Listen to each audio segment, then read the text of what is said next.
Hey friends, welcome to June, somehow. This is the June monthly update video. So if you're new here, welcome, thank you for joining. These monthly update videos are basically what they sound like, a quick update video once per month where I talk about what I got up to in the previous month, what's coming up next, and anything else that's been on my mind, especially things that might not make for a whole post or video here on Patreon. So let's start by reviewing my goals. We're halfway through the year. Is that true? No, we're not. That's the end of June. We're midway-ish through the year. So my photography goals are to make interesting work and to enjoy the process. And on that front, I think I'm doing really well. I'm having a blast.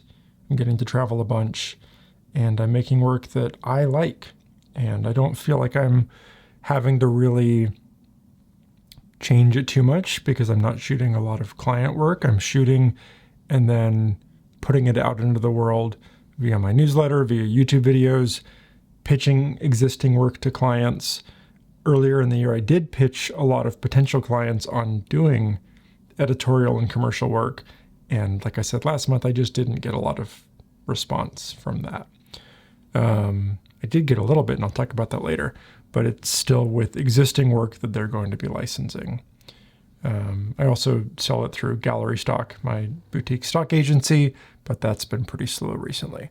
But as a result of basically getting to shoot for myself and then try to sell it later, also as prints, that's a huge part. I've been able to make work that I find interesting, which is really lovely. So those are my two goals. That's it. Make interesting work and enjoy the process. So we're doing well. We're doing well on those fronts. My life goals, if you'll indulge me, are basically spelled out with the acronym CHORES, which stands for creating, health, outdoors, relationships, exploring, and sustainable systems to keep all of that running. It's a little bit clunky, but that's been my rough life framework for about a decade now. I came up with that sitting in a cubicle in Colorado a few day jobs ago. And I don't remember exactly how I came up with that, but I was basically listing out all the things that were important to me and came up with that kind of thing. So creating, we're going to give ourselves a 10 out of 10 on that one. Life has been really good on the creativity front. I'm enjoying the photography, the videos, even coming up with the logistics and all of that for selling prints at fine art fairs. That all feels very creative to me, even with the consulting work that I'm doing with a little bit of data analytics programming. That feels creative. And then some other things like cooking and stuff all feels really good on the creativity front. Health, what did I do? 10 out of 10 earlier? We'll say like 8 out of 10, 9 out of 10, like pretty good. Generally with these, I like to focus on input goals as opposed to output goals. I happen to feel really healthy, but regardless, I'm focusing on what I can control. And so I'm spending a lot of time outside. I'm being active. I'm eating pretty well. Like I haven't been drinking for the last couple of months. I've never been a heavy drinker, at least since college. But yeah, I've been kind of experimenting with no alcohol and it feels really good. I mean, I really literally would have a few drinks per month before this, but I don't miss it at all. So I'm just going to keep doing that. Yeah, health is feeling really good. It probably would make sense to do like a little bit more dedicated working out, but overall I'd say pretty good on the health front. Outdoors, 9 out of 10, spending a lot of time outside. Walks during the week. These photography trips are good. Relationships, 8 out of 10, 9 out of 10, really good there. And that's like friends, family, partner, dog, just like all of the beings that I'm in relationships with of any sort. That feels pretty good. That's one that like it doesn't come naturally to me because I'm pretty introverted and I'm happy to just like be in my own bubble, but I do feel that I'm happier and a better person when I focus out a little bit and spend a little bit more effort on relationships. Exploring, really good, 8 or 9, 10 out of 10 on that one. exploring includes travel, but also reading and following my curiosity around and learning new things and all of that. That's felt good too. And then the sustainable systems to keep it all going, I'd say that feels like a 8 out of 10, 9 out of 10, somewhere in there. Everything is going well. It's been a good month. It's been a good year. I am still very reliant on the consulting work to pay the bills. The photography is doing better and better, but it's not full-time income yet, especially after you factor in all the expenses that go into it. I'm investing a lot of money into the photography business lately. And so I'm happy with the direction and the trends, but we're not at all at like a point where where I could survive entirely on photography, which is fine for now. The consulting work there's no signs that it's going to go away anytime soon, but it probably won't last forever. And I want to be able to make the photography support me. I basically don't want to have to sit in a cubicle. Again, I like being able to control my time, and it allows me to do these other things like creating and travel and all of that. So those are the goals, and I would say big success on all of those, and just keep working on kind of ramping up the photography systems and the print sales and all of that. We'll talk about all of that. But I like to start these videos and just kind of each month by reviewing those goals, because it reminds myself of what's important. It's not make as much money as possible from photography. It's do my life and these things in a way to where I get to keep creating and be healthy and spend time outdoors. And if that means licensing photos to magazines or selling prints and that enables that, then that's good. If it means doing healthcare data analytics consulting work and that enables that, that's good too. So the goals are higher order goals than make X number of dollars from photography or get X number of subscribers on YouTube, because that stuff doesn't really impact life satisfaction and happiness. But I found for me that these chores things do. So there you go. That's how we're doing going into June. In April, at the end of April, I did my Columbia River Gorge trip. We talked about that trip on the last month's video, but the project from that trip, the newsletter, the photos, the video, that went live a few weeks ago in May. So that video, I'm really happy with it, and I think people are enjoying it. It is doing worse on YouTube than the other vlogs from this year, but I'm okay with that. It's possible that Columbia River Gorge just doesn't have the same pull from a title and thumbnail perspective as Seattle or Vancouver or New York City or any of the cities. So we'll see about that. But I'm still happy with it. It's something like 3,000 views already, and that feels good. Still feels like the YouTube channel is doing well. People seem to be enjoying it. All the stats are still fine. I added a Cascade Range or Cascade Mountains, I don't remember what I called it, section to the travel section of my website. And that included Columbia River Gorge pictures, but also past trips up into the Cascade Range. So if you want to check that out, there's a lot of mountain photos that hadn't been on the website for a while. Some of them used to be, and then for some reason I removed them.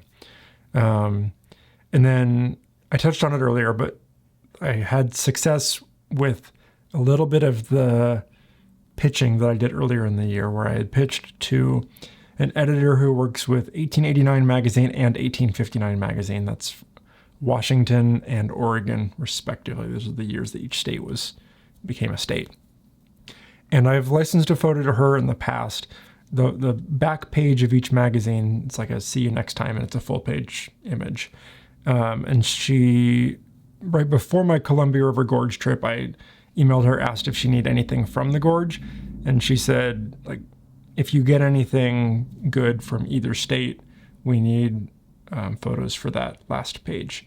So I got back, and she ended up wanting to license one photo for each of the magazines. So an Oregon photo and a Washington photo. And she really liked all the photos. And so I think it's a good relationship to just continue fostering.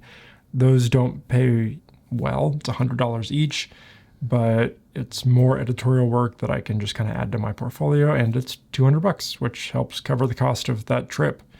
And I will take it. I will take it. Those are small magazines. Bigger magazines pay a little bit better, but editorial in general doesn't pay a ton. Like I got $600 for the Seattle Met photos earlier this year, but that was, I think, 3 or 4 photos, including a 1.2 page spread.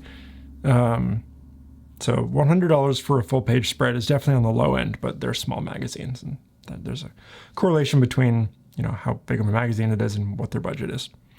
But I'm calling that a success, especially being able to license photos like that quickly after a trip. I basically, a couple days after getting back, I already had that confirmed. So that's nice. Juneau, Alaska. I just got back from Alaska for the first time, and it was amazing. That was my May trip. I spent 4 nights, 5-ish days up there. And yeah, oh my God, absolutely amazing. I ended up doing, it was not a cheap trip. I could have done it a little bit cheaper if I just did more hikes and stuff, but I didn't rent a car. That was the plan originally. I wasn't going to rent a car. And so it's harder to get to some of the hikes. Also, it's a really, really good area for whale watching, one of the best in the world to see humpback whales.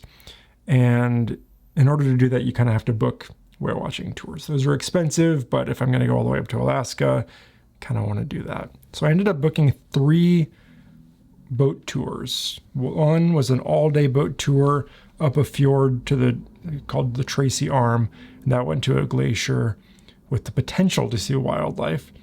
But then I also wanted to book another dedicated whale watching trip just in case I didn't see any on the Tracy Arm boat tour. And while I was on the phone with them, I ended up just booking 2. It's like, I might as well. It's only $200 for a 4-hour whale watching tour or something. And I'm not in Alaska very often. I mean, I've only been once, but it's not every day that you get to go up to Alaska. So I ended up booking the Tracy Arm full day tour and 2 half-day whale tours. And they were all insane. I mean, you'll see them in the photos that go live in a few weeks and in the video that goes live then too. But I think I probably saw 20 humpback whales. Maybe there were some repeats, but 20 times I saw a humpback whale, including one baby humpback whale, which was still enormous, that breached, like full jumping out of the water, crashing down like 30 times in a row. It was so cool. And I got photos that I love, and it was such a good trip. I did end up renting a car on the last day so that I could just kind of drive around and explore more of the Juneau area. Did a couple hikes, walked around the town a little bit, ate some fish and chips. And guys, Alaska, just insane. I cannot wait to go back. It's so close to Seattle. Pretty much all the flights go through Seattle, especially if you're going to a smaller city like Juneau or Sitka or something. And so, yeah, it's not a cheap place to go, especially if you're getting hotels. I stayed in a really shitty hotel, and it was like $150 a night. Everything else is like $300 a night in high season. And it's worth it, but it's not a cheap place to travel, especially if you're booking wildlife tours and stuff. There were even more expensive ones that I didn't do, like taking a helicopter to land on a glacier, or like the grizzly bear viewing tour that you have to take a plane or a helicopter or something. Those are like $1,000 or $800 for a day or a few hours even. I decided not to splurge on those, but I definitely want to go back someday, either to Juneau or just elsewhere in Alaska. I would love to take a summer and drive up to the Alaska mainland, either going up the Inside Passage, taking the car on the ferry and then coming down the mainland, or just the mainland through the Yukon both ways. But Alaska grabbed me, and I will hopefully be back a bunch more times.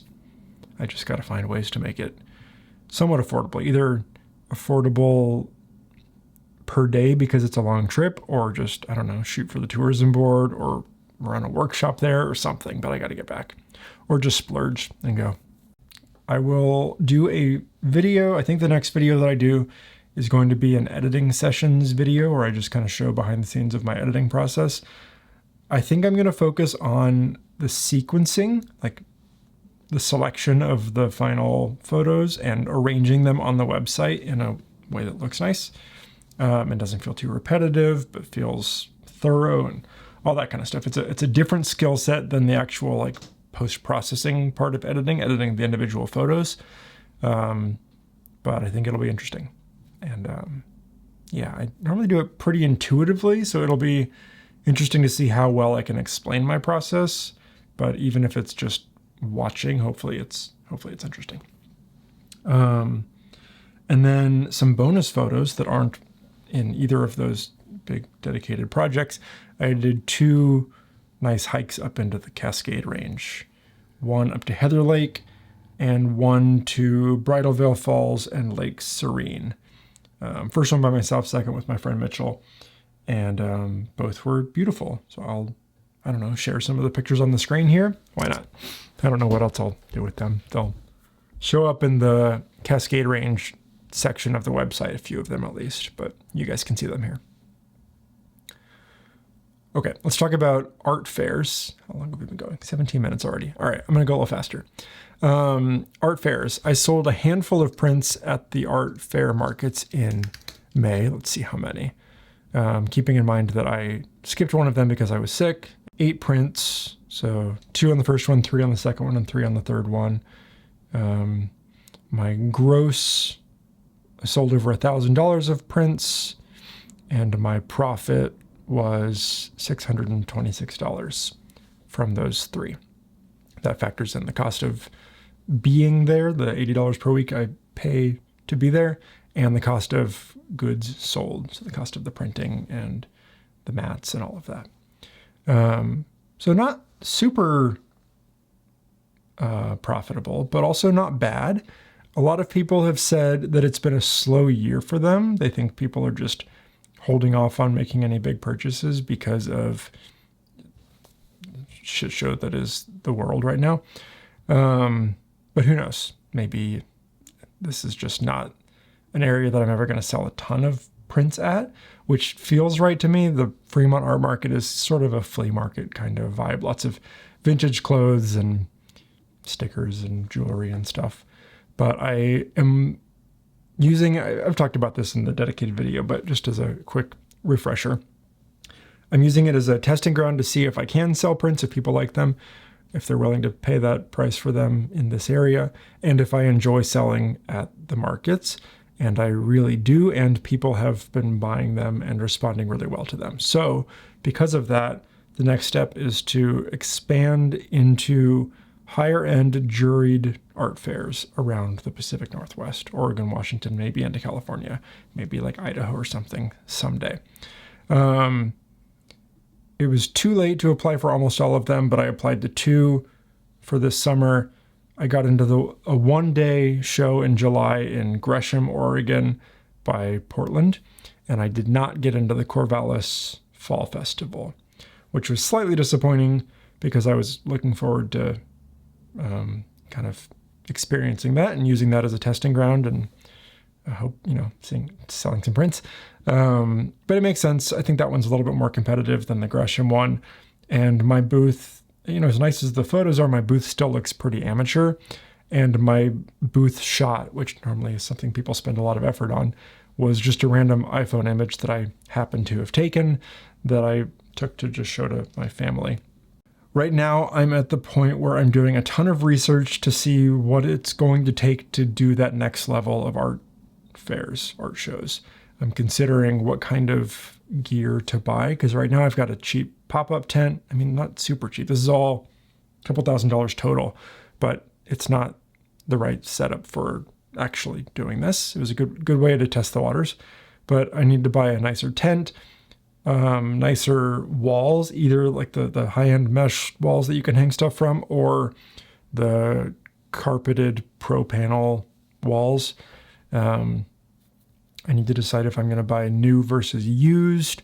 If I buy new, I can get exactly what I want. If I buy used, there's not a lot of options because a lot of the people selling it are in like Florida or, I don't know, elsewhere, not in easy driving distance. And this kind of stuff is not easy to ship. It gets pretty complex because as soon as I buy one thing, a tent or the walls or whatever, it impacts the other things that I can buy, because not everything works with everything. There's different height tents, which impacts what kind of walls you need to buy. That gets even more complex if you're buying used, because you can't just buy whatever you want. I also need to buy more prints, but decide how I want to sell them. Right now I've been selling matted prints and framed prints, but I don't think framed prints is really the way to go for these. They're hard to transport, they're fragile, they're expensive, and so it's hard to make profit on them. What I've learned is that metal prints is the way to go, which I've never printed on metal before, and so I want to do some test prints. But also, it's just an expensive thing to buy a tent worth of metal prints. It's probably going to be $3,000 to $4,000 of cost for me to build up an inventory to hang it all, and then hopefully I can sell it. Apparently, people tend to sell that kind of stuff for 3 to 4 times the cost. So if I can sell them, it'll pay for itself relatively quickly. But yeah, I'm trying to decide, do I get the 7 or the 8 or the 9 foot tent, and then which kind of walls? And then if I get the carpeted pro panels, they probably won't fit in my Subaru, at least not with everything else. So then I'm going to have to take the camper trailer that we're about to get with me to transport stuff, which makes things a lot more complicated. So there's just a lot of complex interwoven decisions here, and I don't know what to do yet. So I'm still thinking about that. It's going to end up probably being somewhere between $5,000 and $10,000 more, probably closer to 10, of investment for all of this, which is scary. But I think it makes sense to do. I think I'm at the point where it makes sense to take that risk. I've sort of tested the waters and done proof of concept, and I know that I like it. So anyway, we're at the point where I'm just overthinking that, but I probably should just buy it all so that I can try it and use that for the July show in Portland. But that'll be here before I know it, so I need to do that soon if I'm going to do it for the July show. Ideally, that will help me get into nicer shows than I would be able to otherwise for the 2026 season as well. So that's art fairs. I did a whole dedicated video about that, but I'm still feeling good about it, still enjoying it, and going to probably dive all the way in. It's been, 6 or 7 weeks maybe since I deleted Instagram, and I don't miss it at all. Like I haven't missed it at all. So that feels good. I don't feel like it's negatively impacted my business in any way. I don't miss it. It's only been a positive impact on my life. I'm sure there's things that I would have seen, nice photos that I would have seen that I don't see now, but there's no shortage of photos to see. I've got hundreds of, or maybe dozens of photo books that I haven't even looked through. So there's plenty of photography. I can still look at photographers' websites. Yeah, it's fine. I don't miss it at all.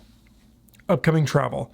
California coast in June. It's happening. Finally got confirmation of our camper trailer being ready. It's going to be ready on June 13th. So I'm going to drive down from Seattle to Los Angeles to pick that up. I'm going to do a photo trip on the way. And then my dad is going to fly to Los Angeles from Austin and help me get the trailer back to Seattle. I've never towed a trailer before. And it'll be a fun road trip with my dad. We're just going to drive straight back, see my sister in Sacramento. Yeah. But I am going to do a photo trip down the coast along the way, maybe 4 days or something. See the Redwoods, some other places on the northern part of the coast, Big Sur, Morro Bay maybe. I'm still planning that, but I'm excited for that. July, I think, is going to be the North Cascades. I haven't planned any of that yet, but I'm also doing a short backpacking trip in Olympic National Park to Royal Basin. That will be separate from the video and newsletter, but I want to do that. August was originally going to be Maine. I'm still going to Maine to see extended family, but I was originally thinking about extending that trip and turning it into a photo trip, but it's so expensive to travel in Maine in the summer, and rental cars were ridiculous, and it doesn't make sense financially as a business expense to do that for other reasons that I'll talk about in a minute too. So I think I'm going to do a dedicated trip to Mount Rainier National Park. It's just going to be a Washington National Parks summer. So North Cascades in July, Mount Rainier in August, and then Olympic National Park in September. But I also have another Olympic National Park backpacking trip to Flapjack and Black and White Lakes in August. That's 2 nights. In September, Alex and I are going to take the trailer and go camping on the San Juan Islands as well. I'll take pictures, but that's not a photo trip. And then in October, I think I'm going to do Washington's Cascade Loop Scenic Drive. It's like goes through a lot of the state and you see a bunch of the different highlights.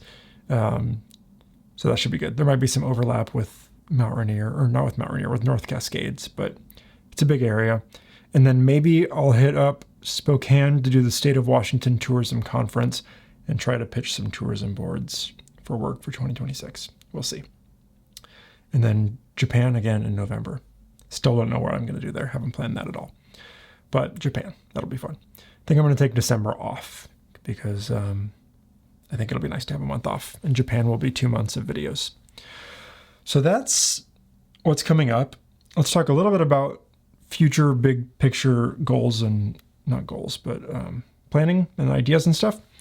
I've been thinking a little bit about local and regional versus international travel photography.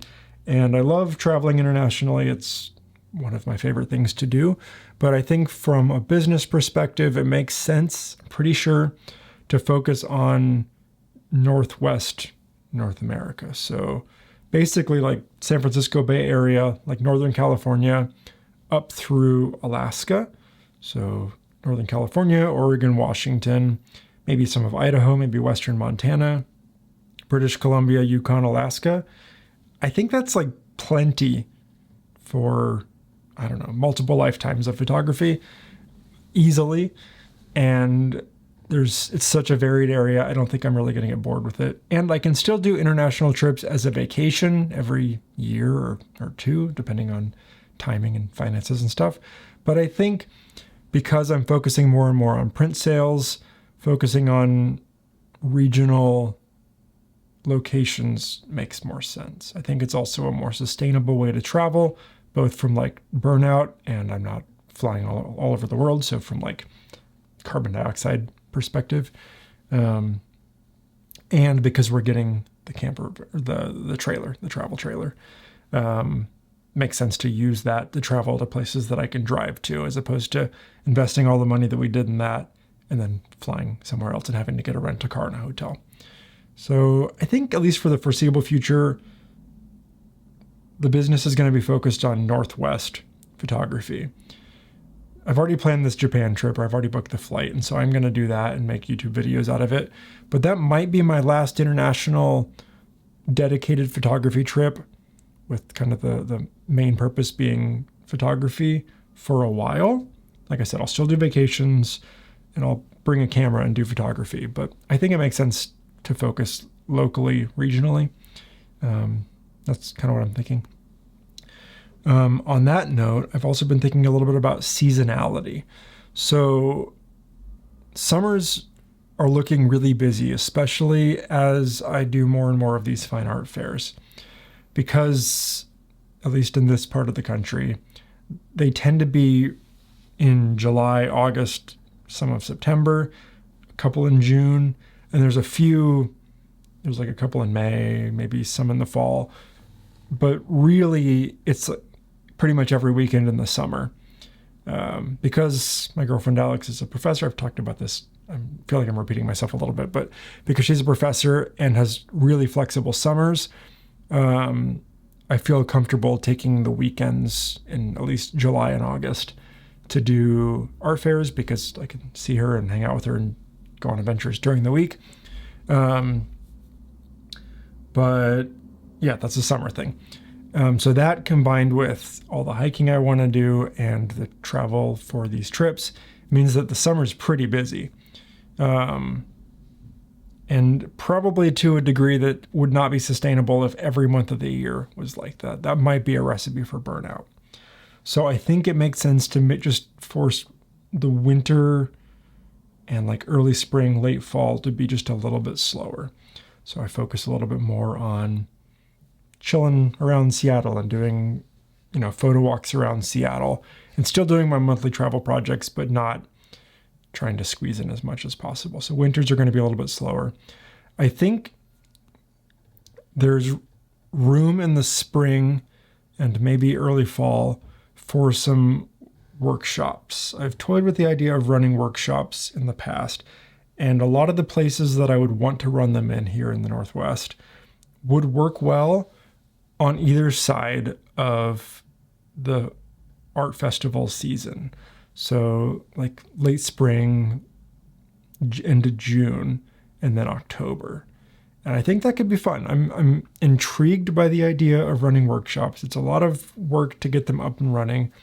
And it's a little bit risky because if nobody signs up for it, you still have to do all the work to, be able to run workshops in national parks and stuff before you put them out into the world. So it's a little bit risky, but I think I would really enjoy them depending on how I run it. But I enjoy teaching, and I have gotten to know some of these areas well enough to where I think I could run a good workshop there. There's a lot I don't know about that, but I've got some friends who run workshops, and so I might chat with them a little bit. But if I do that, I think it would work well around the summer fine art festival season. So kind of late spring through fall would be workshops and art fairs, and that would be busy.